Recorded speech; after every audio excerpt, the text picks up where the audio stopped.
Hello বন্ধুরা, দেখো আমরা সবাই মিলে রেডি হয়ে অলরেডি গাড়িতে উঠে পড়েছি। একটু যাচ্ছি করুণা মায়ের মন্দিরের উদ্দেশ্যে পুজো দেবো বলে। ফলানি অমাবস্যা নাকি পুজো দেওয়া খুব ভালো শুনেছি।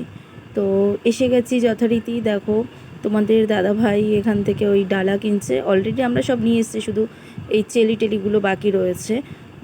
তো কেনা হয়ে গেছে। এই দেখো গেটটা, বাঁদিকে পুকুরটা বেশ বড়। আমি আগে কখনো আসিনি, এই ফার্স্ট টাইম আসলাম। কিন্তু আমাদের বাড়ি থেকে খুব একটা বেশি দূর না। তো ফার্স্ট টাইম আসলাম আমডাঙ্গা মন্দির, এটা হ্যাঁ আমডাঙ্গা মা করুণাময়ী মন্দির। তো দেখো ভেতরটা কত সুন্দর আর কত বড় স্পেস।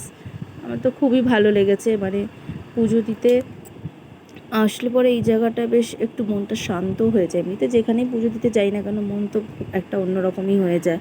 তো এই জায়গাটা একদম নিরিবিলি।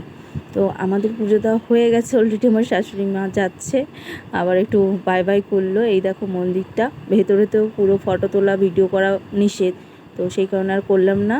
তো বলো সবাই কেমন হয়েছে ভিডিওটা।